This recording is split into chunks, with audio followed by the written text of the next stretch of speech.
Hi, everybody. During yesterday's presentation, my brain kind of ran out of energy towards the end there, and I kind of overlooked presenting a few things to you, which I thought I would catch up with in today's brief video. So three quick things. So the first one is illustrating the concept of moral hazard, um, which gives rise to a deadweight loss arising from overproduction. So in the example in the book, we have the business loan market. And so here's our demand curve for business loans. This is businesses that want to borrow money. And here's our original supply curve of lenders providing loans to the business market. So here's our equilibrium quantity, about right there. And then the government says, geez, we want to encourage more businesses to start up in our economy. We want to help businesses expand. So the government goes to lenders and says, look, if you lend more money to businesses, we will subsidize your costs. So in the lending industry, inevitably, there are some loans that go bad. And so loans that go bad are a cost to lenders. So the government says to lenders, hey, if you lend money, if you increase your lending and you suffer a loss, then the government will reimburse the lender for that loss. So effectively, the cost to the producer, the cost to the lender decreases. And as we saw in an earlier chapter, when the cost of a producer decrease, the supply curve shifts to the right, and likewise, if the supplier's costs decrease, the supply curve shifts to the left. S2, S1. So in the case of government subsidies to lenders, the government subsidizes the cost to lenders, so the supply curve shifts to the right. And that gives rise, so the new equilibrium quantity is right here. Come on. Q. Sorry, I'm not used to operating with my lines off. So here's original equilibrium quantity. Here's a new equilibrium quantity.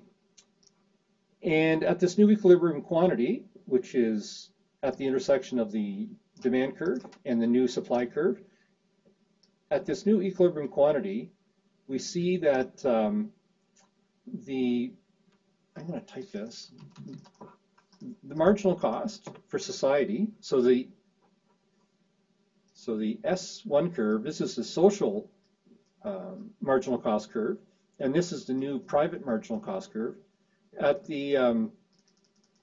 the quantity of QE2, I just have to get my thing working here.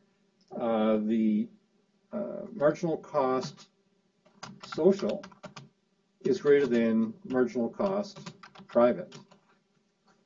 So this area here, so when our level loans is QE2 caused by the intersection of this demand curve and this new supply curve, the social marginal cost at this point here is higher than the private marginal cost, which is at this point here. And so we have this deadweight loss arising from overproduction. Society's better off back in the original position where we don't have these loan losses picked up by the government. So this is an example of loan losses arising, or a deadweight loss arising from overproduction, and that illustrates the concept of moral hazard when the government intervenes in the market. Okay, so the second thing I just wanted to illustrate is this concept of the so-called free rider problem that arises with public goods. And when we have public goods, there's a deadweight loss that arises from underproduction. So it's the opposite of moral hazard, where we have overproduction. Here we have underproduction. So this is my example of public fireworks. Here's my example of public fireworks. Fireworks. So, most people in society enjoy fireworks. My dog used to hate them. My dog used to absolutely freak out with fireworks. He thought it was gunshots going off. Anyways, but most people enjoy fireworks. So, in the free market, here's our demand curve for fireworks. There's a supply curve for fireworks, and here's our equilibrium quantity. But we know that when people let off fireworks in their backyard or in a park or something, other people get to enjoy those fireworks as well, not just people that actually own the fireworks. So we have a, okay. So we have an original demand curve, and at this level of production of Q1, here's our private marginal benefit, because we're looking at the demand curves. Demand curve represents marginal benefit, and supply curve represents marginal cost. So here's our marginal benefit in the private sector. But for the society as a whole, the marginal benefit is higher. Here's our marginal benefit for society. So the social marginal benefit at this level of output, our social marginal benefit exceeds our private marginal benefit. And so society is underproducing. If the true market quantity were determined by the intersection of the social demand curve and the supply curve, then we would have a higher level of output at Q2 here. So this is the socially optimal level of output, but because the private market is in charge of letting off the fireworks, we have this deadweight loss arising from underproduction. And so, a potential solution to this free rider problem is for the government to subsidize the cost of this product so that the quantity increases and society approaches its equilibrium quantity, society's level of equilibrium quantity, rather than the private market sector equilibrium quantity.